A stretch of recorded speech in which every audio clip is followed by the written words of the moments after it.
Hello and welcome to NARC Live on Wednesday the 21st of July 2021. Coming to you live from Norfolk on the east coast of England with Tammy M0TC. Hello. And me, David UV7URP, back in the studio. Yep, she didn't change the locks. I'm back. Anyway, let's move on. Let's have a look at what's on tonight's show. After your club news, we've got the Norfolk Repeater Group AGM. We look behind the scenes at last week's direction-finding fox hunt, and we find out who works from a shack like this. Now, we have had some entries, but if you didn't get round to emailing us, you can do it very quickly on Facebook or on BATC, and we'll be very happy to add your guesses, I guess it is, or your knowledge maybe, of who you think that is when we come to that part of the show. Good to see you. First then, we're just going to, one last call for this. It's a small piece that was found on the field when we cleaned up after Barford. I have Tammy, if we could show that on camera one. I'll just quickly show you this. This is a piece from a BT route. I'm not going to show you the other side because on there is some rather useful information which you might need to log into your router. So it's the back cover really of that. So if you lost this at Barford, you know someone who bought a Home Hub 6, I think it was, they might be missing this. It's quite an important piece, I think. So get them to get in touch with us. Otherwise, I'm afraid it's going to reach the Great Recycling Centre in the sky, if not. Next, Richard G0JAG. Is he there? No, I thought we were we're going to say say to everybody at home. You're right, Tammy. You're the director. So let's have a look at everybody at home. Sorry. Good evening, everybody. Sorry about that. We just got Andy, it looks like, just joined us, and everybody at home. They've got there Mark, Sonny, James, Chris, Mike, Paul. I haven't seen him before on here. Phil, Bob, Ken, Andy, and just joined us is Phil. So good to see you. And as well as that, just to let you know, we've got 30 people watching on Facebook and 26 people watching on BATC. So you're all very welcome. Back to the club news. Richard G0JG has sent us a list of equipment, plus other things like multi-drawer cabinets and other books and things like that. These are from the Silent Key Jeff Wing, G4AUV, who was a very active member of the club from the early 60s through the 90s, Richard says. And Jeff's son has asked me to offer, Richard this is, to offer the equipment to club members for a donation to the club's charity each. So if you see anything there that you fancy, let us know. Drop us an email to the usual address. Otherwise, we're going to try and put this also on our website and on our newsletter so that you'll be able to see the list there. But there's quite a few nice pieces of equipment there. His friends and family, I guess, have said that that can all be given to the club to raise money for East Anglian Children's Hospice, which is our nominated charity this year. Now, we have another piece of news now. In fact, a slight apology, really, to one of our regular contributors, to John, 2E0TWQ, who sent us this video quite some time ago. In fact, when was it, Tammy? March? It was actually about January, I think, so sorry, John. We happened to see it. Found it in we the are sent archives. lots, that's right, and we sent lots of emails, and we're very pleased to receive them all. But I must admit, this is one that slipped the net, and we hadn't used. But it's not too late, and I'll let Tammy explain what... It's just basically, it's self-explanatory really. John has got a face mask and it's a little bit different. So, and he says he gets some funny looks when he goes into the shop and sees people. So, but we'll let John explain. Hi David, I just wanted to show you the mask I bought on eBay. It was about £11. Based on the idea of the German one we looked at when you first started NARC Live. I just put the mask on and I've already activated it. It's got a little unit inside. I don't know if you can see that. It's rechargeable. Let me see. It's rechargeable via a USB socket. Just there, as you can see. So the battery is built into this unit here, and you can charge the battery up by your USB. Okay, then here is a little switch, and you switch the mask on and it gives you different patterns. So I'll just show you. I'll put it on, and there is the speeching. So 1 2 1 2 1. Now you got a little man walk across there now, and a different design on the mouth, another design, and what else we got? Let's just press the button again. 1 2 1 2 3 1 2 1 2 3. Yeah, a different pattern, or you can have another pattern and have a lips there and whatever. I might have this upside down, but I don't know. Let's just see. So there we go again. Let's try it that way. Okay, there's your lips. There's a love heart. I think you'll find. Looks like a love heart. No. And I'm still clicking the switch, and we'll go back to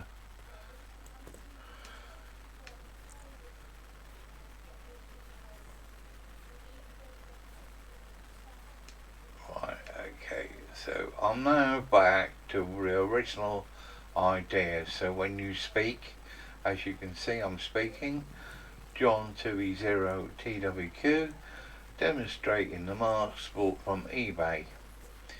Okay, David, I just thought I'd send you this video so you could see and show the others, and we'll catch you all later. 7-3.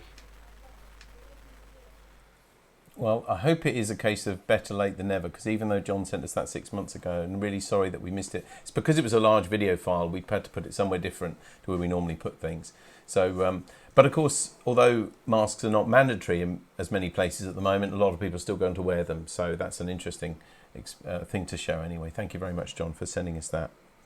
Donard Dem0KRK has written to tell us that his technical report for the Valentia Island World Heritage bid has now been submitted to the Irish government. And if anyone's interested, you can contact us and we'll send you the link to view it online. We did cover this story some months ago, but it's now been submitted. So if you're interested in the follow-up for that, just drop us an email and we'll put you in touch with the link that you need to actually view the whole document. Next from John M6JAU, and he says, I recently visited Knowth Fort in Weymouth. It was built by Henry VIII, but has been updated many times since, to the point that it has a nuclear bunker underneath. And there was one of our favourite bits of electronics, a BBC Micro B computer, presumably doing some of the operations of stuff. I think we've got a picture of the computer as well. There we are. That was running it.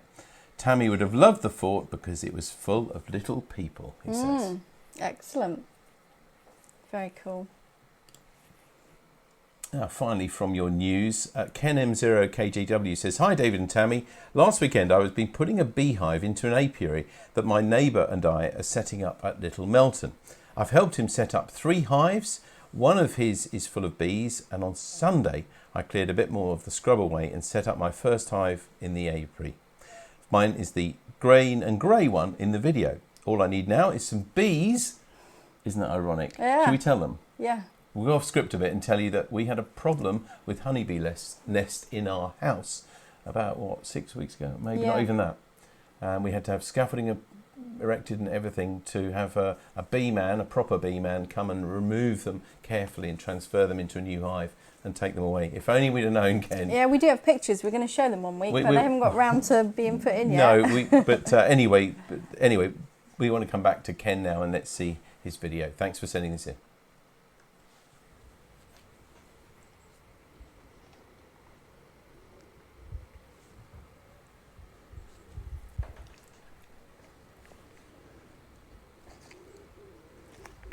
I don't think there's any sound actually on the video, so we can talk over the top of it and just let you know that I had no idea there was so much to beekeeping, honeybee keeping. And naively, we just thought, well, someone will come and take the bees away. And we had our problem. But look at this. It's wonderful. Really cool, isn't it? Yeah. Fascinating things, bees. We will show you the pictures from our house. In fact, they're going to just take down the scaffolding in the next 2 days. But wonderful to see, and lots of people enjoy honey.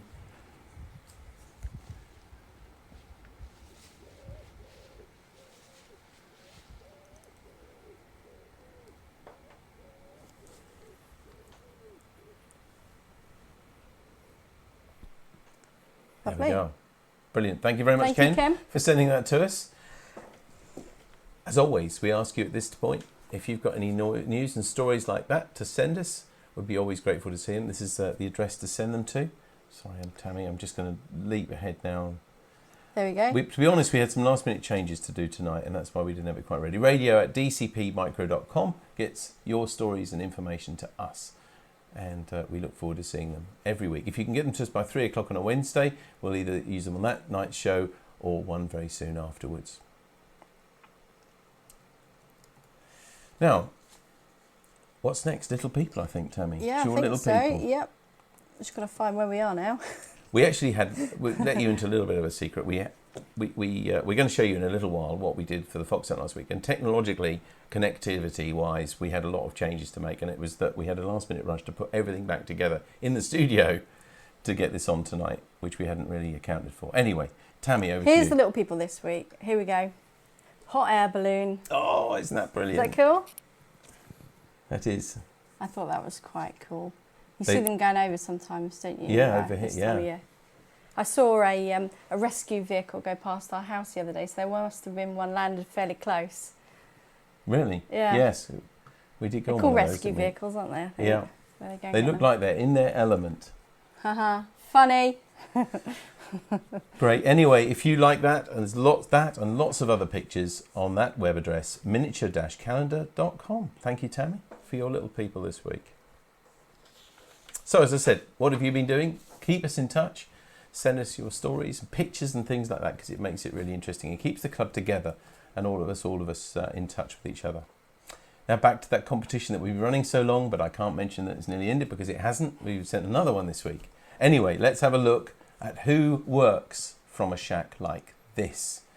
Now, the clue was for this, they are no longer actually a NARC member, but we did reveal that. But this person or this couple, presumably, if they're not going to eat two breakfasts, make regular appearances on the net every morning. Let's have a look, see if anybody's guessed online. Anything? We have got some guesses, though. People have I don't sent think us we've information. got any, Have anybody enter that? No, Okay. I don't think so. Okay, so let's tell you, let's reveal the answers that people gave. Paul G3VPT says, the only past member with a big appetite that I can think of is Rex G0CLR. Excuse me, he said, that's the sort of breakfast we have had when we had a radio weekend at the Scout Hut. As Sonny knows well, he says. Cheers. Sorry, Tammy. Hang on, I'm supposed to be reading the next one. David, G3VSJ. I've no idea whose shack that is, but if I find out, I'm coming around because I now feel very hungry. On second thoughts, I'm off to make and cook my own. Best wishes to you both and everyone at the club. 73 David, G3VSJ. Roy G3ZIG says it has to be Vic's G0APV because he makes our mouth water every morning, he says. Mike G3YIA. Hi, this can only be my old mate and colleague Jim Bacon, G3YLA. 73 is from G3YIA. Can't get back on HF bands CW due to all the high noise levels of VDSR noise. That's sad. And John G0MXN sent us an email just in time this afternoon and says, is it Sandra and Vic, G0APV? So Tammy, it's up to you to reveal whose shack this was. I can reveal that it was Sandra and Vic, G0APV. Look at that. And apparently they've got this next to their radio equipment. That's what makes it so special. And they make everybody's mouth water every morning when they come on the 145 450 net. Brilliant. Thank you very much for sending that. I think Roger actually sent us that. Yeah. So now let's have a look at this week's shack. Have a look at this. Who do you think works in a shack like this? Now it's fairly plain shack. There's an FT897. There's a Morse key. Oh yes, there's a paddle key. Yeah, and a computer. There are some clues there, but I'm not going to help you this week. Have a good look at that picture. As always, that picture will be on our newsletter and on our website and on the Facebook page, in fact, within the next couple of days. But who do you think works from a shack like this? Drop us an email to the usual address, to radio@dcpmicro.com, and do it by next 3 o'clock next Wednesday, because next Wednesday evening we will reveal whose shack that was. Now, just to quickly go over what's happening at the club next week, we've got the GB2 RS News, on GB3NB on Sunday night at 7 o'clock. On Monday, the 26th of July, we've got at 7:30, we've got the Monday Night Net, hosted by Steve G3EVA, who says, yet again this week, it'll be a general marvel and a load of old squit. You say that better than me, you've got the accent. Go on. Squit. Oh, squit, right. At 8:30 on 80 metres CW Net at 8:30. And next Wednesday here, 28th of July, we've got our very own Jim Bacon, G3YLA, who's going to tell us where we are for Sporadic E at the moment, and in particular talk about his RSGB award-winning tool PropQuest and how you can use it, which is a live website which has got lots of brilliant information. If you want to know where the openings are, you want to get on the radio, that's the tool to use. And Jim, one of the creators of that, will be here next week to tell us all about it. 7:30 on NARC Live next week. Plus all the regulars, and as I said earlier on, the stories that you send us, and it will be very good to hear from you. Also, we ought to tell you about, in just a little while, we've got this, which is the Kings Lynn Radio Rally.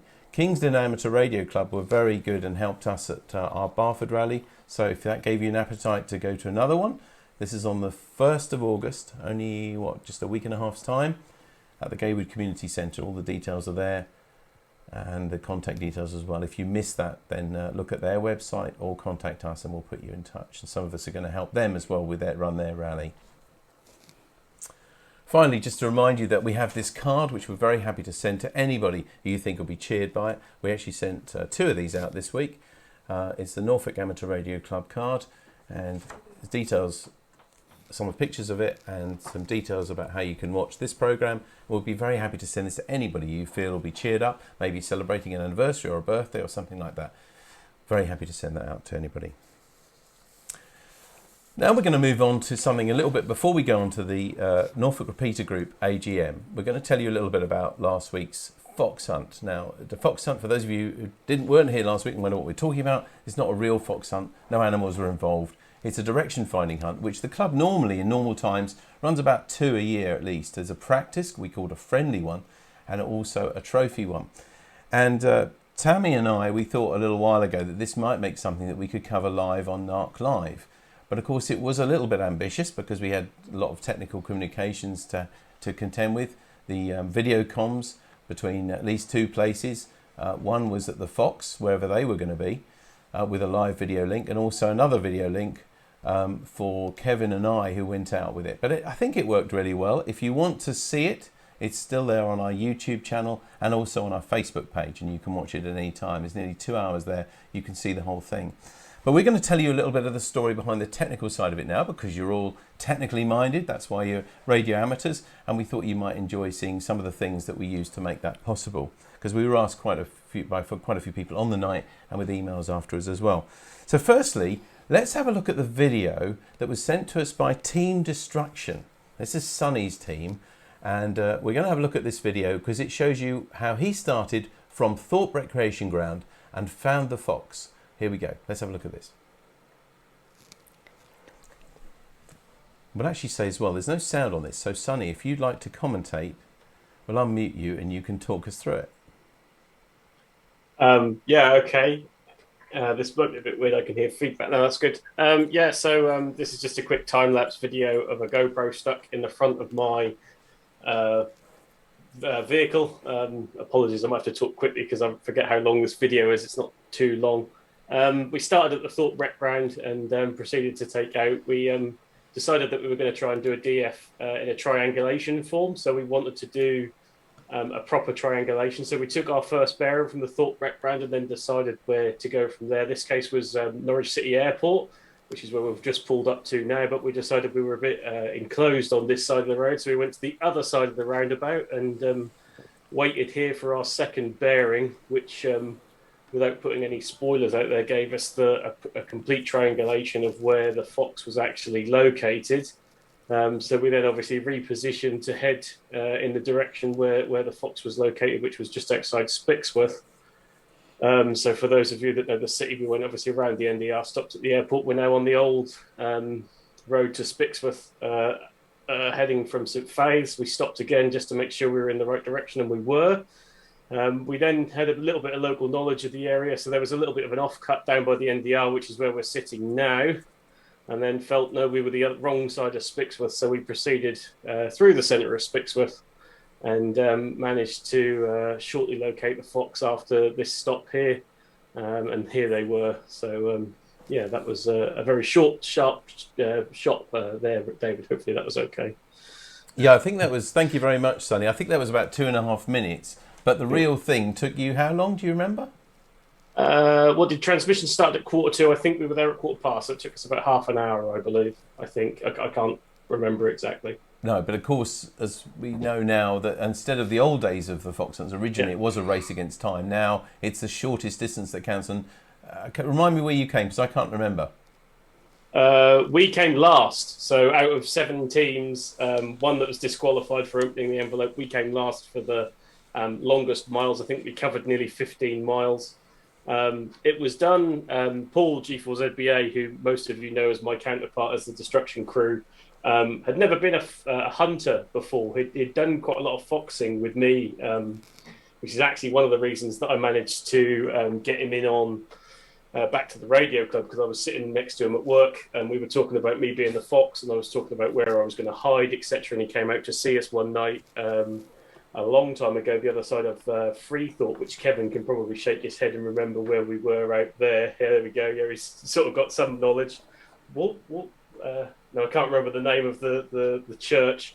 And we were parked out there, but Paul came and saw us there. But he's never actually been the fox before. So I said, well, in the real life world, we wouldn't be doing this chasing the S-meter concept of fox hunting. We would actually be doing a full-on take a bearing, drive off in a long direction and get a cross bearing, so that we, get a point of search area. And that was basically what I wanted to show and demonstrate to him. So that was our game plan. So the fact that we came last wasn't actually an accident. It was the idea that I wanted to show him how we would DF something if we needed to DF something. So that was where the concept come from anyway, David. So that's why we came last. That's my excuse, and I'm sticking to it. I tell you what, that is the longest explanation of anybody losing by the longest amount that I've ever heard in my life.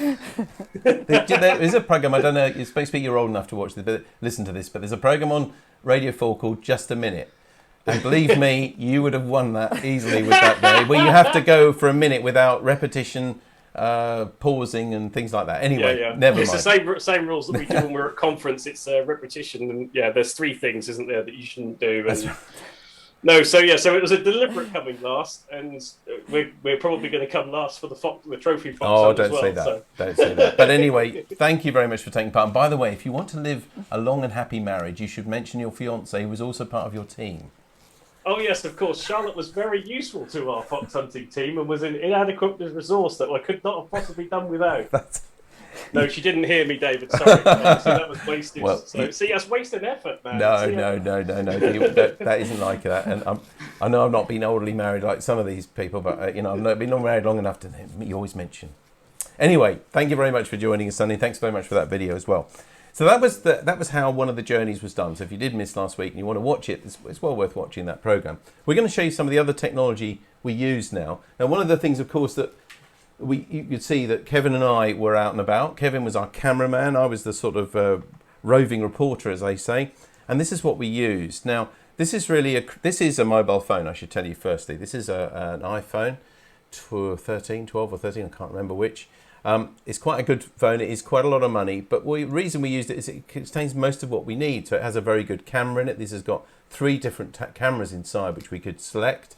It's also, of course, got the 4G connectivity, which we needed to actually get the pictures back to base. But one of the things with video that you can easily do, and I'm sure Paul watching would verify, you can think so much about the pictures, but forget about the sound. And the sound's really important as well. So I'm going to share with you some of the things that we used to make the sound work as well. So firstly, if I can show you actually a little unit, I'll show you a little repeat. For sound wise, we use one of these, and this is called a Rode Wireless Go. If we could show this on camera 1, Tammy, for a moment. This is a really clever little box. As you can see, it's just over, I should think it's about 30 millimeters square. It's got a little tiny screen on it. It works on 2.4 gigahertz, and it pairs with another unit. Let me just show you the other unit. So they look identical. This is a microphone, this is the receiver. And the microphone here has actually got a built-in mic in the top. You can just see that there. There we are. But we can also plug a mic in. So we plugged a mic into that.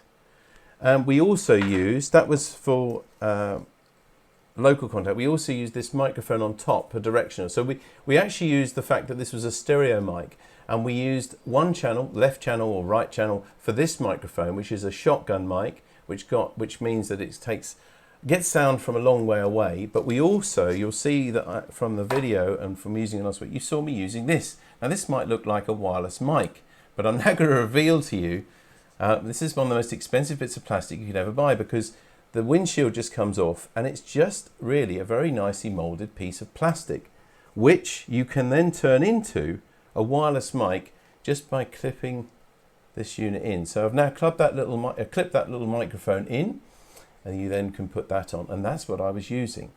The range of these things is about 10 to 50 meters, depending on if it's perfect line of sight. You'll appreciate that at 2.4 gigs, being radio amateurs and without an external antenna, you know, it's fairly directional, but it's really, really good. And we've used it now for quite a few productions. If you were lucky enough to receive one of the awards for NARC last year, you would have seen us turn up with this sort of equipment. Tammy was using this. This, by the way, I should mention as well, there's a light, of course.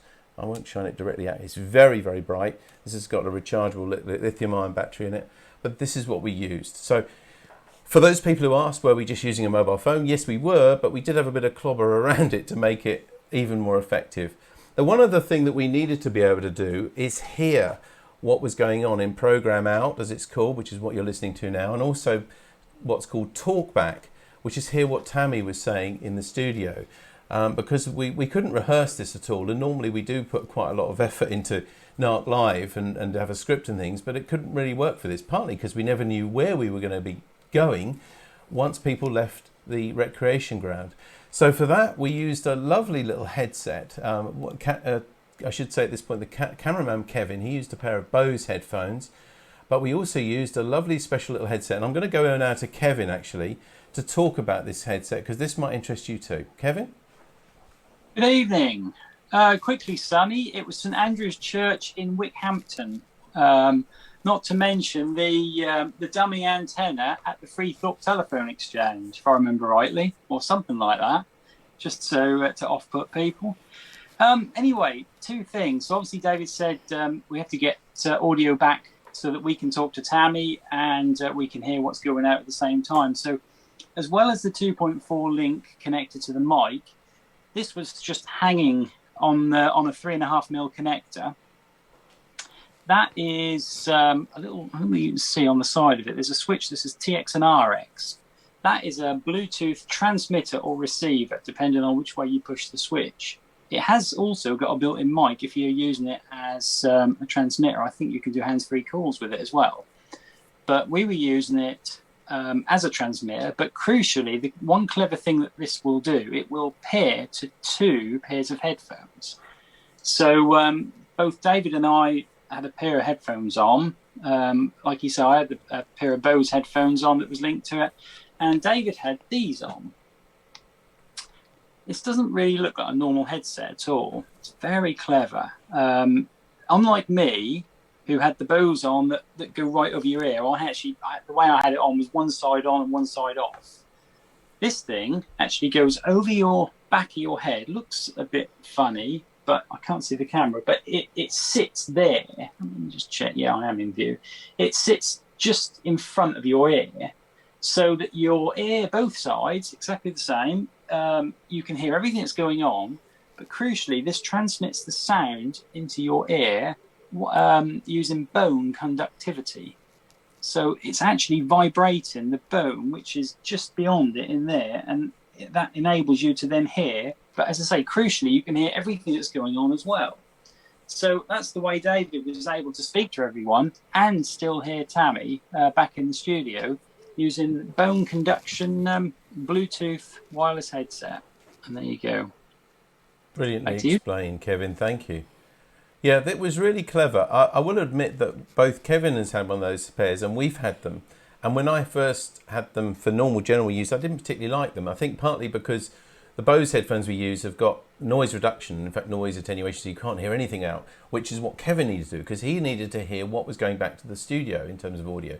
But I also needed to hear and talk to people, lining them up for interviews and things without it necessarily going on air. And if I'd had over-the-ear headphones, I wouldn't be able to hear them talk and hear what was going on in the studio.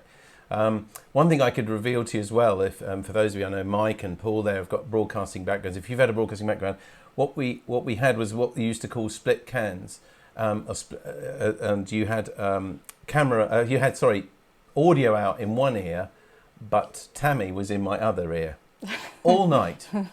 So although I thought I got a night out for good behaviour, Tammy was actually in my ear all evening and could see mostly what I was doing as well with video. But it was great fun. Just to reveal anyway, some of the technology we used, it is fairly expensive, but let's face it, lots of you, I know, spend lots of money on your other hobbies, your radio in particular and things. I don't really spend that sort of money on that, but I do love video and the equipment. So between us, we've been able to do that. And these things in particular are a wonder. As I said, you can have, I think, up to 8 in use at any one time as well. And they automatically find their own frequency band and frequency hop and everything. And the only time they actually let us down, we made a film in North Walsham at Christmas for the Christmas light switch on, which we did as live. And we needed some microphones and things. And the only time it gave us any problem with these, which we didn't realise until afterwards because it was recorded, but as live, was when we found we were in line with a 2.4 gigs Wi-Fi antenna in the town centre at North Walsham. And it kept cutting us out, which we didn't realise at the time. But apart from that, they've been absolutely brilliant bits of technology. So I can thoroughly recommend those. Now, two other things we want to show you. Firstly, the other thing I hopefully you agree made it quite interesting for those at home in particular was to see where everybody was going once they left the recreation ground. So for that, we decided to use APRS, or Automatic Packet Reporting System, which is a system that many people have got built into their radios. This radio here is a THD72, a Kenwood. There's a newer model of this as well with GPS, and several other models and some Yaesu models as well. So a few of us have got APRS and we're fans of it. So we put them in some of the cars that didn't have APRS in them. And also a couple of the teams, Wrong Direction, famous, I love the name of that team, as you know. They actually would be beaconing it from an app on their phone. But it all congregated onto a website called aprs.fi. So if you're interested in APRS, or if this has brought you an interest in APRS, that's the website to have a look at. And you'll see where lots of amateurs are going out and about all around the world, and you can zoom right into Norfolk, and you can zoom out, you can see the sea, a lot of the ships beacon on that as well that you can watch. So aprs.fi. Apart from that, now we were all having fun going out and about, but there was one person who wasn't having fun going out and about, and that was you. Me. Too, Tammy. I was here. Share with everybody at home. We normally use quite a few computers and things to do this show, but we had an extra 2 that we had to do for this. So Tammy, maybe you'd like to share the secret and talk people through. Never before seen. No, we've never shown this before on NARC Live. That is a wide shot of all the computers. There were 7 in total. Tammy, would you like to talk us through them from left to right? Okay, what each of these? I was just wondering if I can use my mouse pointer here. Does that work or not? No, I don't think so. I lost my mouse. So if we start from the left, bottom left, okay, bottom what is left, that computer doing? That computer is not normally there. That had the feed for APRS FI. So when we want to go at the map, we just went straight to that. The next one along, the big Mac there, that is what we normally use. We're actually streaming out to Facebook on that one, so that's what that computer does. The next screen is just a feed from the mixer. So the next computer with the yellow on it in the middle there, that is what we call the Caption Mac, which all the slides and everything run from, so that is permanently there. The next one along with the big blue box in it, that is our monitoring Mac. So at the moment we're monitoring both the BATC feed and Facebook feed, and we get the comments and everything on there as well. The next one along that's slightly tilted, that is normally not in that position. That is the one where we have you guys at home. That is your feed in there. So that's normally just a little bit more straight than that. The laptop on the right hand side, that was an extra laptop for last week, and that had another Zoom feed on it, which I had David on. So we had a single 1-to-1 on that. And then the Big Mac on the right-hand side, that is what we use each week to stream to BATC. Well done. Yeah, that's the list of things. Unfortunately, we haven't got a picture of them actually in use, so a lot of those pictures aren't really relevant. That was before we went live. That was at 5:55 when I was prepping. Yes. Well, we normally yes. Oh, yes. This is normally the sort of view we get, but 2 extra computers. But otherwise, tonight we're looking at 5 computers. So that's just let a little bit of daylight into what we look at when you see that. That we should mention there, the bottom left there of the screen, or in the middle left, shall we say, you've got an audio mixer there that's feeding in all of the different feeds, and to the right of that is a vision mixer which takes up to 8 HD inputs. And Gromit is there as well. He's been there every week since Was he helping you? He was helping me. It was moral support. Right. Anyway, I hope that if for those of you not interested at all in what goes behind the scenes, then that's fine. But anyway, that's the sort of thing that we look at and we're looking at right now. Yep. One other thing, Tammy, I must say, I did feel a little bit guilty when we were at the Fox, when everybody had reached there and everything, and you were still carrying on doing the last bits of news and things. And there's us there enjoying cakes and chocolate and crisps and soft drinks and everything else that we were giving out there, and you missed out. So I just want you to know I was thinking of you, because in my magic little drawer here that I have used before, I brought something back. Did you? A Twix? That was there. A half a Twix? Well, I got a bit peckish. Thanks. But I was thinking of you. And by the way, don't open it now because it is a little bit deformed, because I was quite hot and sweaty after all that running around like Annika Rice. So it's not quite the original shape that they made it. But I was thinking of you. Thank you. It's kind. Thank you very much. And sincere thanks to everybody who involved with that, making that possible to do on television. Especially, I think, the Foxes, where we had James and Lynn and Katie and James who were there.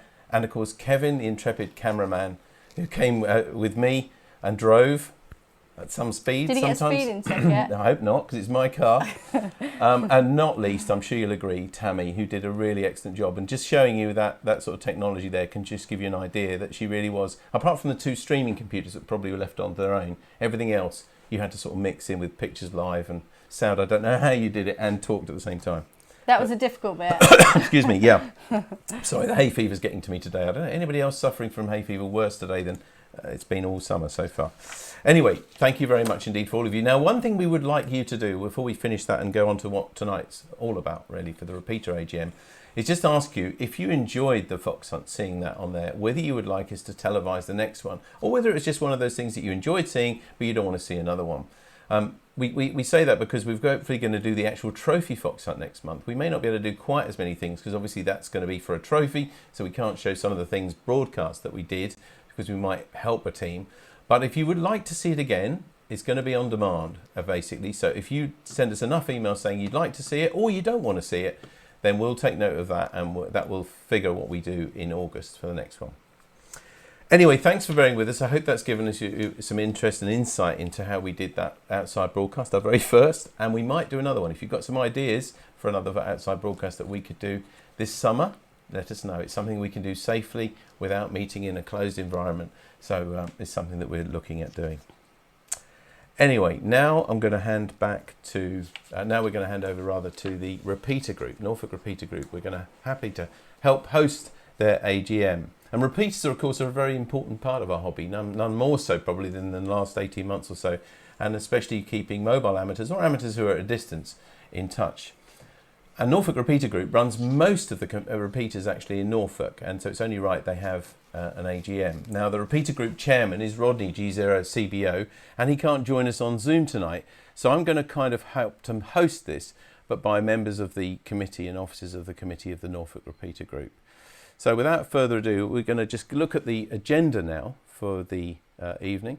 And this is the sort of thing we're going to be covering. First thing, we're going to be reviewing the minutes of the last AGM, which was also online here last May. Then we'll look at the Chairman's report, the Treasurer's report, Secretary's report, and an update, and then a GB7DS special update. Now, one thing I would say at this point, when we do ask you for voting on any of these things, whether they be the accounts or the minutes or any questions specifically, but particularly in voting, if you've got any objections or questions like that, you need to ask them quite quickly, because although this is live, and I'm now looking at a clock which is now coming up rapidly to 8:14, you will be watching this 30 to 60 seconds behind, and if you don't act very quickly, we may miss that, and I'll be reading those questions to the Secretary or the Treasurer, depending on that. So if you have got points that you want to raise, particularly about what they're talking about, do them immediately. Otherwise, you can leave them till the end, because we'll then have an open question time, which you can either ask on BATC or on Facebook, or if you're live on Zoom, we'll be able to talk to the committee on there. But first, I'm going to hand over now to Mark, G0LGJ, who's the Norfolk Repeater Group Secretary. Mark. Yeah, good evening, everybody, and thanks to David and Tammy for hosting us tonight. As David's shown you the agenda, I'll crack straight on. So if Tammy can bring up the previous minutes of the last year's virtual meeting as well. If you want me to read it out, I will. But so this was just the minutes of the previous meeting. Again, we welcomed us to the virtual AGM. We ran through last AGM. David read Rod's CBO's chairman's report, and Chris G0TZZ will go through the accounts. And I'll give an overview of the actions we've had this year. At the end of the meeting, I'll ask for a proposal and a second to accept the meeting en masse. And if we're all happy for this, I hand it over to David to read Rod's CBO's report. All the committee were prepared again to stand on block, and we had a proposal of M1AFQ and seconded by M0NKR. We didn't have any questions online, but we had a question that was already previously submitted by Simon, reference that he just acquired an FT3D and a 991A and was impressed with the features and performance of the radios. He was enjoying Fusion, WiseX and DMR repeaters, and such he wanted to enliven on operating principles of the latest Fusion WiseX repeaters like NM and TM, which I believe we've done later in the year. I also mentioned that sometimes the signal repairs on repeaters that it's not the mode you're selected to, and oh no, that was another question. Sorry, sometimes the signal pairs on a repeater, but no audio is produced. And that was again that you're on the wrong, you've possibly got a D-star repeater and you're listening to Fusion or vice versa. And that was it really for that. So if I can have a proposer and a seconder, I know there's going to be a slight pause as they are a true record. So Sonny, I see your hand up. Okay, we've got people online, and seconder I think would be Phil. Yep, G4 Phil. AIO, is that right, Phil? Just nod if I'm AI, G6, sorry. Yeah.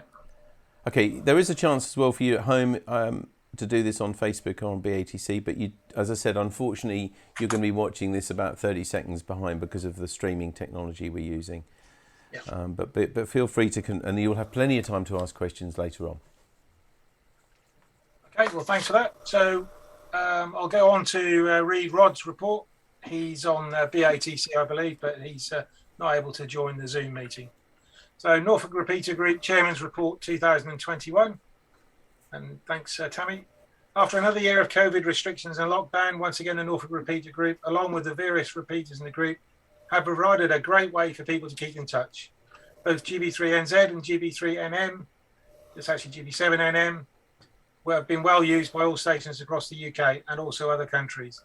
We also have a new repeater, GB7VW, run by James M0ZAH. Full details on qrz.com. Having these repeaters is giving an insight into what is going on with the virus in other parts of the country and the world, as well as providing a way for many who may be housebound to keep in touch. I am still amazed as to the linking of stations via HubNet, Echolink, and people accessing via hotspots on devices including mobile phones, all talking to each other, with many stations in other parts of the world sounding like they are just like the other side of the county. Even our local repeaters, GB3NB and GB3AH, are still widely used and have been an asset to those learning CW with on-air tuition and our dedicated volunteers within NARC. Also, the Monday Evening Net with Steve G3 EDA is proving very popular. I think that both James M0ZAH, Mark G0LGJ, and I've added Andy G8VLL, along with others who, once again, have done a great job in keeping the repeaters on the air for us all to enjoy. I do hope, once again, we can count on the support of everyone to keep the repeaters going. With all the good news of steps to with all the good news of steps to get back to normal, it won't be long before we can all meet again and put those faces to call signs and names. Thanks again for all your support, Rodney Hoffman, G0CBO, the chairman of the Norfolk Repeater Group. Okay, Mark, thank you very much for reading that. Now, I think we hand back to you for, was it to Chris? Actually, to Chris for the accounts, for the treasurer, Chris, G0TZZ. Now, yeah, I think can you hear me? For, was it to Chris? Actually, to Chris for the accounts, for the treasurer, Chris. Yeah, can you hear me, David? Because I can only just hear you. Okay, yeah, we can certainly hear you now. I think if you were running something else, possibly that was echoing, but I think we can hear you clearly now. No, I'm not running anything else. Yeah, can you put a picture of the accounts up rather than me? Sure. Thank you. And I'll let people have a look at them for, I can't see them, it's far too small for me. They don't look like anything that I'm looking at, but it's probably pretty much accurate. So, anything you maybe like to point out, Chris, as a highlight? Yeah, I'm just allowing a few seconds, David, for those people who are on a lag to sort of catch up before I worry too much about saying what's what on there at this moment in time. But the accounts run from the 1st of April 2020 to 31st of March this year. We normally have the AGM sometime between the end of March beginning of April and September. So we're within the time bracket anyway. The accounts are really, really simple. There's an income and there's an expenditure, and the only income we actually get is your subscriptions, donations, call them what you want. I put them all under one bracket. And the reason I put them under one bracket is because a lot of people pay them straight into the bank, and half the time I don't know where it's come from, or whether it's a sub or whether it's a donation or whatnot. So I just class everything that comes in under subs oblique donations. And this year we received £475, or last year rather. The year before it was £470.90, so we're £4.10 better off over the previous year. The other income on there is the GBAH refund, which I've explained in a note at the bottom. Basically, I paid Mark cash to go and pay for AH site rent, which is £50 a year. They wanted a cheque, so I ended up putting the cash back in the bank and then paying by cheque. So the expenditure side shows £100 going out. The income side shows £50 of it coming back. And that's just basically a mess up on my behalf. The expenditure plus net speaks for itself. The site rents, there's only 2 site rents. We've got 6 repeaters, but we only pay rent for 2 of them. That's GB3AH and GB3NV. There's the insurance, which is £60, and I think it's exactly £60 again this year, isn't it, Mark? Just nod, yeah. It's £60 again this year. And the domain renewal, which is for the GB3NV site, etc., is £16.68. So our total expenditure this year, mainly because Mark's not been out and bought anything, another repeater or anything like that, only totals £369.61. So we got a little bit over the top of what actually, a little bit left of what actually came in. The business account just sits there. Thanks to, let's get political on it, thanks to the Labour Party using all the money up several years ago. There's no money in the bank, hence the interest rates died, and they have died to the extent that for £3,276.55 in the bank, we get £1.50 a year. That's absolutely horrendous. And why is it not put elsewhere? Because I don't want the work. It's as simple as that. You know, I don't want the work. If somebody wants to come on and be the treasurer and put the money elsewhere, I'm happy with that. So, sitting in the community account, we've got £379.44. In the business account, there's £3,278.05, which gives us a balance of what we're holding of £3,657.49. I honestly believe that we should be, and I said this last year and the year before and for the previous 10 years, that we should be looking to holding round about £5,000 in the bank. If we lose a coax, it's going to cost us at least that to replace it. I'm pleased to say we're £156.89 nearer the £5,000. The only other way is if something goes down is we're going to come running like we did in the past and say we need a golden handshake from everybody, or you're going to lose the following, or you've lost the following repeater. To get it back on the air, we're going to need money. So keep your subs coming in. So far since at Barford, thanks to Rod and his wife, we banked £220, but we're still £250 down on what we had coming in last year. So we need to keep chasing these donations and these subs to see if we can build it up again. And I've told Mark he's got to stop himself buying anything this year. Obviously we'll have running repairs and whatnot.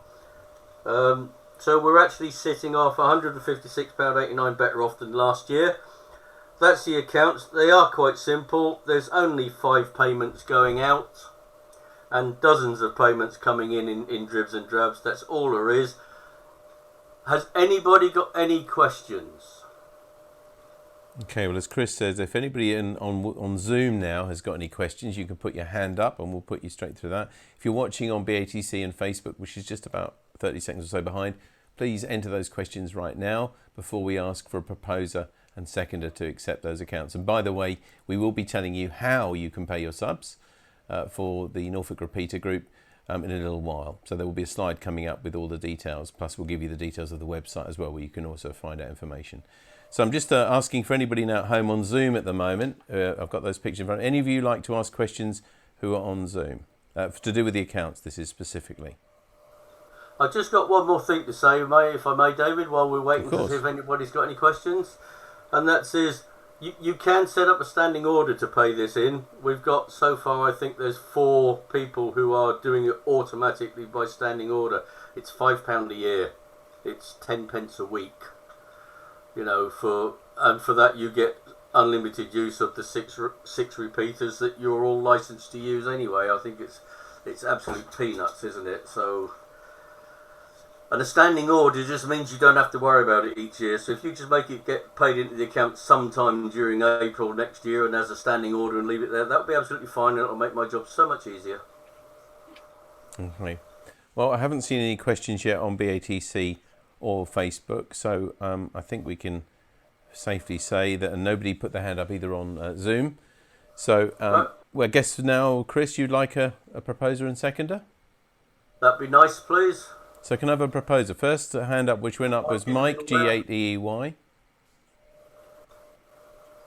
Anybody else would like to second? And that's Andy, M0NKR, as a seconder. As I said before, there will be a chance to ask questions, general questions at all, to the committee as soon as we've got through the sort of main business. Yeah, just jog people every now and again at the repeaters, whereas they are. It is just a donation, a contribution towards the running costs of it. They don't run for free. We do have to pay for electricity, site rents, repairs and things and bits and pieces like that, but it's going all right so far. We just need to keep the pennies coming in.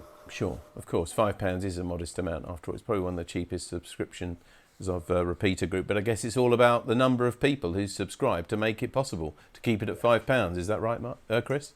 Yeah. The kerfuffle when we put it up to £5. Yes. Well, but it's 10p a week. So to sustain the £5, you need to get other people as well who use the repeater. Yeah. Just give them a gentle nudge and make it easy for them to pay. Obviously, when clubs and things like that are not meeting, it's not quite so convenient and easy as it was. But we did take quite a few at Barford, as you said, and we're going to give you information very soon on how you can make that payment. Yeah. Well, there's been no other questions regarding the accounts, Chris.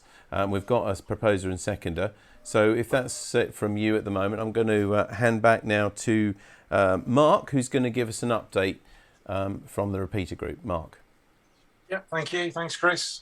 If we can go to the next slide, Tammy, I think it's just the members.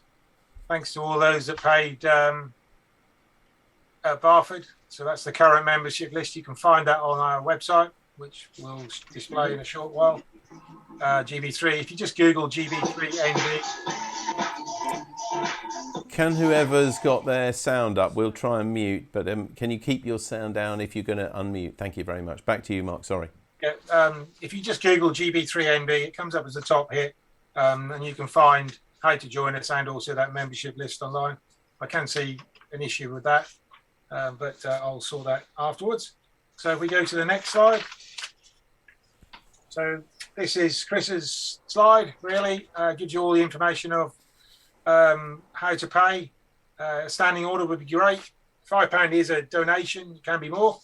There's just an addition from last year. It's Norfolk Repeater GB3NB Group.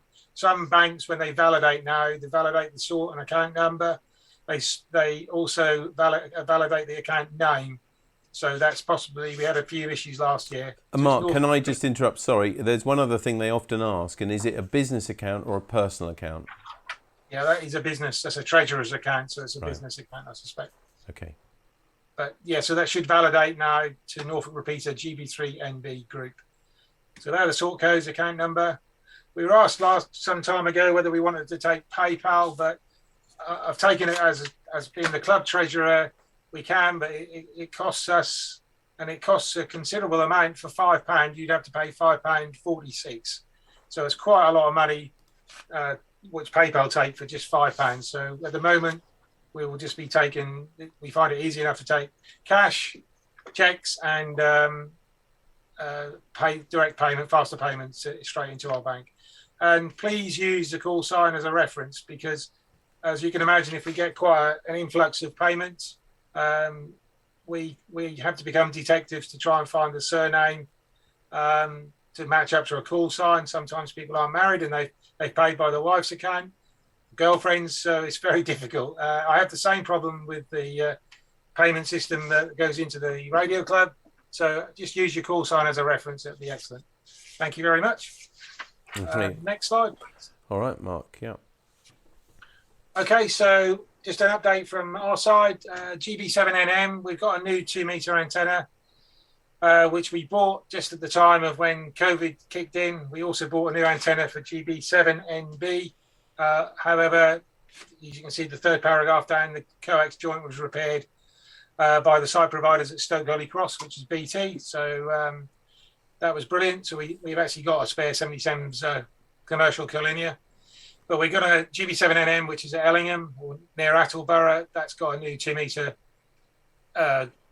antenna to go on, and we're going to get approximately 10 more feet on the tower. But that's not particularly because of site access, but just purely because of how many people could meet together. We're going to have to do that later in the year. And that's really a complete weekend job. We've got to strip the tower down, find out why it's not increasing the extra 10 feet, possibly re-rope, re-new coax, and then put the antenna up. But hopefully, September we'll get that done. GB3NB, that suffered static noise. I did hear a report when Mike reading the news. It'd be nice just to get, it did eventually filter through to us, but we weren't aware of this. And Andy did listen, and there was, at the time we were listening, there was a severe static noise. We haven't had any issues with the repeater since, or not that I'm aware of. And it's, in fact, when I did listen, that wasn't actually a static noise. It was someone keying up on the output. And that's happened quite a number of times on the Monday night net, which has caused a few heterodynes, etc. So GB7NB coax joint repaired, done in the rain. The guy who climbed the tower at Stoke Holy Cross was well impressed with that. It was a lovely day when he was at the ground. I was standing watching him in the dry, and he came back, and it was raining up there. So he wasn't particularly amused, but we got that repaired, and that's been fixed ever since. So that's quite good. GB7NM, we've got an internet issue where the farm sits. It's right on the end of a line, and the internet's fairly flaky at times. So we're currently running on mobile broadband on 3G. That gives us an issue in itself that we can't get the dashboard back, but I think James and I are going to look at that at some stage in the future, and we might be able to resolve that. But again, thanks to Mark 20DWZ for the site for GB7NM and DS. Again, that's one of our sites that we don't actually cost us anything, so electricity, etc., and broadband is when we use it is free. I think there's just one more slide after that. Okay, GB3NV, the ATV repeater in Norwich. Usage of that is very, very small. We watch it on the stream. Peter, G0FEG and Mark put a carrier into that on a Monday, just have a bit of a mardle on a Monday morning, but there's very, very few other users. I'm not sure how many people watch it, whether you can TX on it. It's 70 SEMS. BATC do a nice portage down transmitter with using a Raspberry Pi, etc. It's 70 SEMS. You can stream it. It's streamed continuously, or streamed in business hours, I should say, or office hours. The same with GB3TN, which is one of its sister site. So you can watch both of those on BATC, but TN has got considerably more usage. But for a repeater in Norwich that's got multiple inputs, it's 70 SEMS, it's got 9 SEMS, it could do with a bit more use. It does cost us quite a lot in site rent and electricity. So, it would be nice just to see it being used. GB7NM, the one at Ellingham we were just speaking about, it's got lots of users connecting, but they're not seem to be connecting to rooms. They're just using it as a local repeater.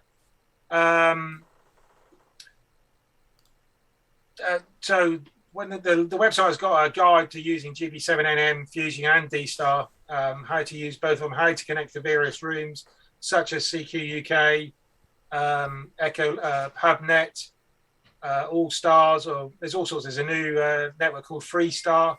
So it's got various guides on there on how to connect. Lots of people I listen connect to it, call through, but that's just in standalone mode. So, just a little bit of knowledge would be good to just to connect it to a room, and you get a much wider appeal of having a chat. But we can possibly go through that at a later date on a Zoom and on a Wednesday night if we've got time. But that's all from me. So they're all the updates. All the other repeaters are good. We did get a question. I'll put that into AOB actually, but that's all from our side. And I think it's on to James, David, please. Yep, that's right, Mark. Just a thought while you're talking about that lots of people are clearly involved with the repeater group. It's mainly a small group of. Are you looking for people at the moment to help with the repeater group? Yes and no. We'll never turn anybody down if they want to join the committee. Particular skills, maybe? Tower climbing, tower repair, site access. We're always, what we could do with more is sites, really, that doesn't cost us money.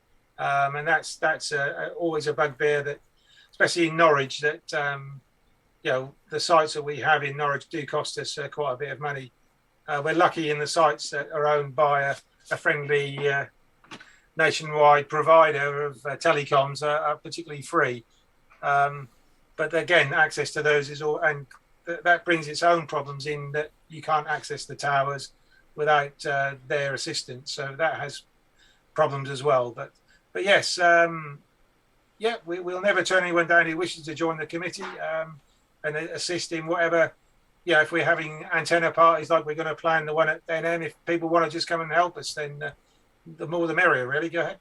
All right. Well, thanks very much, Mark, for that. I know we've got questions at the end, but I just thought I'd ask it while you were talking about all the work that was going on behind the scenes at those repeaters. Anyway, now we're going to have an update on a particular repeater with James M0ZAH. So good evening to James. Evening, David. Evening, everyone else. And thank you for everyone turning up. Yeah, unfortunately, I didn't have any time to make up a slide. It would have been quite helpful, but I've been a bit short on time. To start with, GB3NZ is off air at the moment. Bob, GSDU, has constructed a new logic controller, and we need to take the unit over to his. But because of COVID, the repeater's located at my dad's, and obviously he's only just had his second vaccination not long ago, so I've been avoiding going there unless absolutely necessary. So at the moment it's off because we found that one of the diplexers was getting warm when I last went up there about a week ago, which was a bit odd. So I had to take that out of line. But we're going to upgrade that, and that's going to come back hopefully in the next couple of weeks. GB7DS, which is the DMR repeater located at the same site. For some time I've had a new NOV, which allows us to run D-Star and JC Fusion and P25 and NXDN. Now, I don't know anyone in Norwich that has NXDN or P25, but if you do, I would prefer if you did contact me, because I can't test those modes because I don't have the equipment. and I'm not going to go and buy a test set. It's going to cost thousands to do that. But it is enabled for DMR and D-Star and AC Fusion. So if you've got, obviously it's been DMR from day one, but if you've got D-Star, use 7MB. But if we ever have another problem with 7MB, DS can be used as a backup repeater. And if you've got AC Fusion and you can't get in for NM for any reason, DS now supports that. And I'm happy to answer any questions if anyone's got any questions on how that works. But it's exactly like GB7NM, other than it's on 77s. In fact, it uses the same radios that are for UHF. The dashboard is at gb7ds.james.ac. We'll probably look at changing it. I may speak to Mark about trying to maybe use the GB3MB domain or something as well, so it looks a bit better. But that is available on the GB3MB website if you want to see the dashboard. A new antenna for GB7DS and GB3NZ was donated by Peter, G0DGU, about 2 years ago.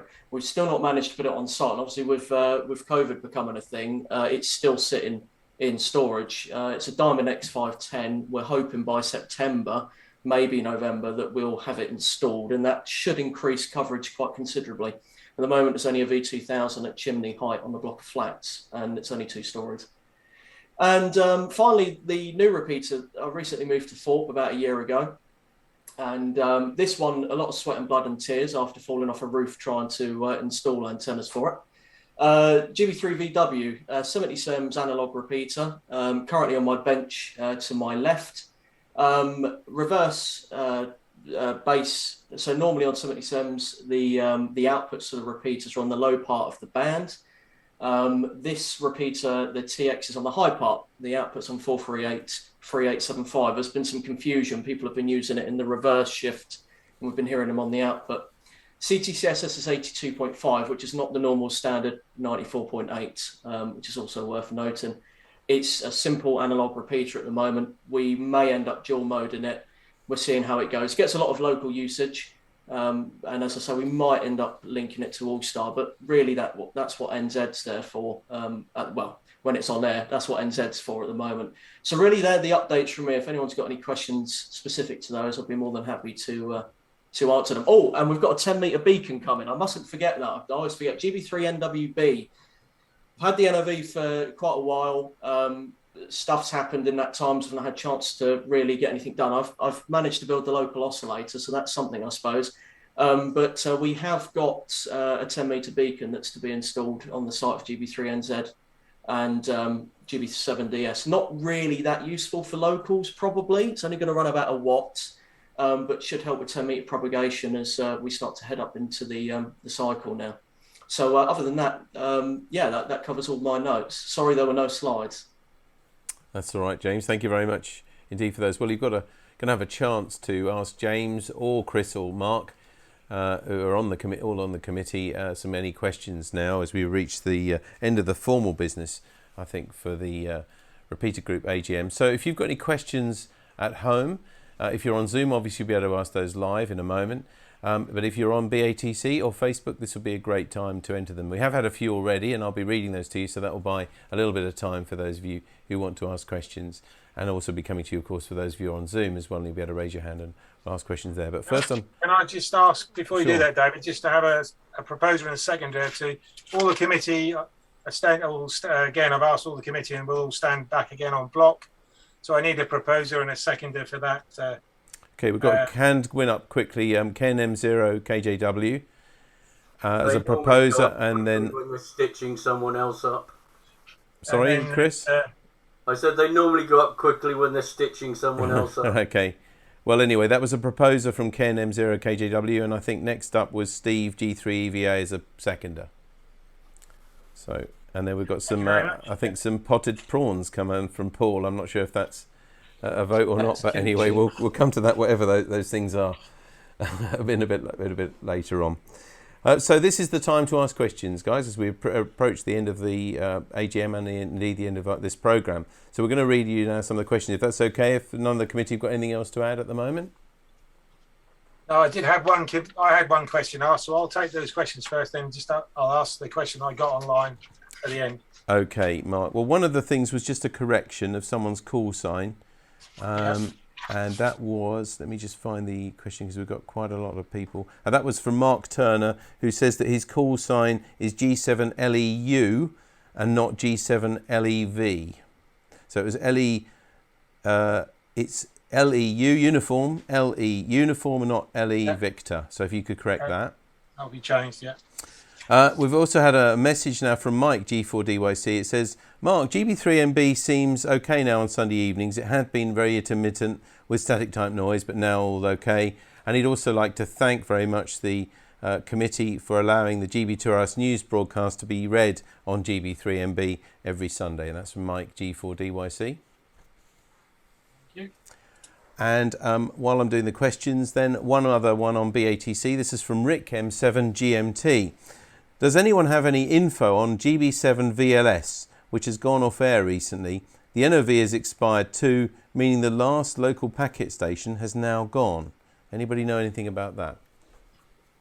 That's Paul, G4 VLS's packet station. Roger would be the man to answer that, or Paul. I can drop them an email and find out. Yeah, I think that would be nice if you could do that then, Mark. So we'll leave that to you. I hope that's okay for you, Rick. So any other questions now? I'll go to our friends on Zoom at the moment. Has anybody got any questions or points I want to raise? So let's go to Steve, G3EVA. Steve. Yeah, not much of a question really, or is it at the end of it? Just to thank the Repeater Group for letting us use it on a Monday night for the net. And if anybody'd like to join us, as you said earlier, it's on a Monday at 19:30. We just have a general chit chat. But going back to what Mark was saying about the noise, it sounded like wind was the problem, I think, because on windy days you'd get this crackle. I noticed that quite a lot. But there's also somebody been playing around on there, trying to do Morse code with a tone from some radio or other, just messing around, and that gets very annoying. But I don't know what we're going to do about him or her. Anybody's got any ideas about that? But back to you, David. Okay, thank you very much, Steve. So I don't know if there's anything there for any comments, Mark? The best thing with a repeater, if you could call it abuse, is it may be that they don't know if it's a Yaesu radio.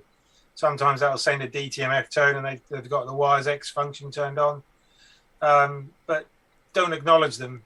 Just log when it's happening. If you acknowledge them and tell them that they're doing something wrong, they just get they'll do it even more. So it could be completely accidental. I have heard DTMF tones that sometimes they're on the wrong band.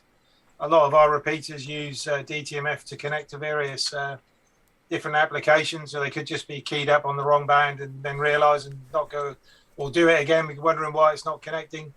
I've heard that quite a lot. You tend to recognise the structure of the tones, and then you hear it come up on the other repeater. So it could be that, but best is just to log it if it is persistent. Don't feed back to them. Just log it, and then we'll try and resolve it. Would be another fault on which we've done in the past. So, but yeah, thanks for that, Steve.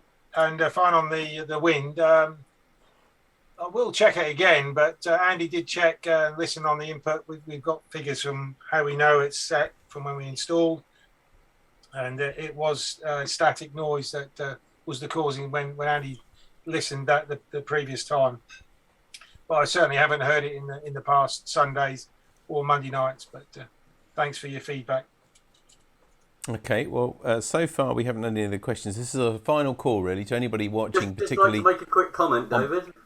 Yep, sure. Just let me plug one more time, though, Chris, if I may. That anybody watching now on BATC or Facebook, if you want to ask a question or make a point or say thanks or anything like that for the Repeater Group, this is the time to enter it in, please, because we'll be finishing fairly shortly. Anyway, I'll firstly go to Chris, and then I'll be coming to Paul. Chris. Yeah, it was just to back up something that Steve said, G3EVA. There are lots of groups which I say lots. There's several groups which are using the repeater, both for nets. The contest group use it to set things up and whatnot. Occasionally, GB2CW uses it quite regularly. The club uses it on occasion. There are lots of organisations that are using the repeaters, and there's lots of people saying that actually I don't use the repeater, but then they'll listen to the news or they'll go on to GB2CW or something like that. So it's something that's provided for all amateurs to use. Whether they actually speak on it or just listen on it is neither here nor there. If it's not supported, it won't be there. Yeah. That's all it was. It's just to remind people that it's not just for you talking to your mate the other side of the hill as you see the adverts for what a repeater's for. Yeah, that's a good point, Chris. Thank you very much for that. Okay, I'm now going to go back to Paul. I think you had a question. Paul, AM1AFQ. Oh yeah, David. Yeah, it wasn't so much a question. It was on the repeater. You've got a couple of guys on there at the moment. You've got one guy who's a CBer. I think if I say that his no, I'm not going to say that. Doesn't sound good. But he's not so bright, and he's determined to try and play Morse. He can't do Morse, but he's doing it all the flipping time. If once people get going into it, he does give up. But you've got another guy on there now, and his language is atrocious. He comes on, just whispers it out there, but there's really no need for that. And this is not shrimp. This, if I can get it in the picture, it's kimchi that I made for James, who still hasn't been around and tried it. What is it again, Paul? Kimchi. Kimchi. Well, you better. I think certainly for my benefit, and probably others, I think, watching. Can you tell us what kimchi is? Yeah, it's in Korea. They grow these Napa cabbages. Well, I don't use a Napa. I use a Chinese cabbage. But what you do is you clean it all well, and then you soak it in salt. Put plenty of salt all over it, and it draws a lot of the liquid out. And then it makes the cabbage go a bit loose and more floppy. So you're supposed to do that overnight. I do it for about 2 or 3 hours. And then you mix up a load of gear, and you just mix it all together, and it's like a chili paste. When I first did it, I did it with a cupful of the chili powders, Korean ones. And my God, it was bloody lovely, but got some kick.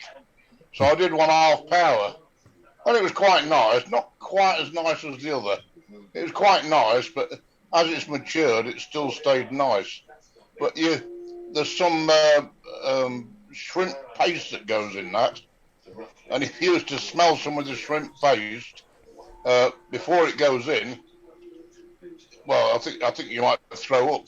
It's disgusting. But once it's been in this thing, in the mixture, for about 20 minutes, it just changes, and the flavour is absolutely out of this world. Well, and I love it. James reckons he might do, but I can't get him round to try it. Well, I can tell you that just from an independent point of view, it sounds lovely, but the looks, not so sure. I've got to be honest, it doesn't look so good on a... Hang on, I can't get it in. Where is it? There. It doesn't look so good here as what it is. It's supposed to be a red, really reddy orangey colour, which it is here, but on there it's not. Okay. Well, as someone who has not had their evening meal yet, I can tell you that even though I'm hungry, I'm not so sure. But anyway, thank you very much, Paul. Just to tell you, the Koreans have that with nearly every meal. Yep. So I'll just check it. Okay. Thank you very much indeed. We haven't had any other... Oh, yes, we have had actually a comment from Paul McGee, who says, last Sunday was trying to get through to the Sunday net, but somebody was trying to key over me, so I couldn't get through. I mean, I'm sure as a radio amateur, Paul, you know that one of the golden rules is not to respond to them in any way, which I'm sure you didn't. It is very difficult, but I suppose if it's something like persistent abuse, or if it's something that you think you know who it was, maybe, that you could talk to the repeater group. Actually, at this point, if I may, and I'm going to go back to the repeater committee in a moment, let's just show the website of the repeater group. If you missed it earlier, this is the main website where most of that information, including all the information on how to pay that £5 a year, that's what you have to go to. It's http://gb3nb.org.uk. So please keep supporting them. We've got a message actually from Chris G0TZZ. He's had to go, but he says thank you very much to everybody for their continuing support. I don't think I've just got the one last question that I had sent online, which was from Rod, that he asked reference connecting GB3NB, the 2-meter repeater, to All-Star stroke Echolink. We had thought about this in the past. We have had a remote link on GB3NB some years ago, probably 5-6 years ago from my station. The problem is GB3NB logic is probably 30 years old. Yeah, probably that. And why change something that's working quite happily? If we change it, then we've got to reverse engineer it. We've got to go to site. It's a round trip for me of 40 miles to Stoke. So at the moment, there aren't any plans to put GB3NB on Echolink or All-Star. We've got the internet there. We've got the processing power of a massive Raspberry Pi, so it can be done. But the problem is, it's just the logic would have to be changed. We'd have to renew that. Also, with a number of repeaters on nets on the repeater, we'd have to turn it off for that, and then it has to be switched back on. There's various logistical items that we'd have to command to get that on. So, and Mark, would it be? Never say never, but at the moment we aren't. We haven't got that in plan to do. I mean, Mark, would it be fair to say that GB3NB is probably the most popular, most used repeater, should we call it? Possibly. GB3AH is quite well used. James's GB3NZ is quite well used. So they all have their ups and downs, if you like. I suppose I was coming from the angle that maybe, as you said, you'd have to turn it off for certain nets and things like that. That maybe could it be considered to be used on a repeater that isn't used as much, maybe on a different band? I mean, 70 centimetres doesn't seem to be used that much for many people at the moment. Again, Is that a thought? That again brings its own issues. I mean, for Norwich, we've got GB3NZ James's, which has got the All-Star link on it. So, you know, for NB's coverage, if you start having... The problem is... if I can take an example of the Cambridge Repeater Group, PI and PE are linked together. That's caused some issues with some locals that, you know, they don't understand how to unlink. I think that's now been resolved, but with a greater coverage, it can cause more issues. But never say never. But at the moment, the logic's there, it works, and we don't have, you know, why break something, or, you know, if it isn't broken as such. Or, yeah. No, I could totally understand as a user myself of it, you know, but that's what I meant is that, you know, maybe it could go on one of those less used frequencies or bands or something. But it's really, we haven't got any other questions on BATC James has got his hand or up, Facebook. Okay. Oh, James, I'm sorry. Yes, come to you. This is James M0ZAH. Yeah, no problem. It was just really to echo what Mark was saying. The thing is, with GB3NB, it's got such a large footprint and is used primarily as a local repeater. I think actually it would do it a disservice by internet linking it. I think actually it would probably get in the way. Some of the lesser repeaters, we have, although it's the Norwich Repeater Group, we have GB3NR, but yet again, I think Andy would agree it's exactly the same problem. That logic on there must be, you know, early 80s. Yep. And I can't imagine them wanting to renew that, and also internet linking up there, because we've got NV obviously being streamed remotely. I think because of that reason, I think getting internet up there is a bit of a nightmare. So it's easy in principle, but is it worth the effort? Probably not. Maybe in the future, but yeah, I can see the downfalls. I mean, NZ, for example, is there, and it's only there because it's internet linked. If we, you know, if the future, maybe if NB was linked one day, we'd probably take NZ off, because it's, you know, its whole reason for being is for the internet linking. So if anyone has any questions about how to use the internet linking as well, you can always ask us or send me an email. So it's just to add really and reiterate with what Mark had said. Yeah, thanks very much, James. I'll just go to everybody at home now. Is there any other questions or points that anybody watching on Zoom would like to put? Put your hand up now, if you would, please.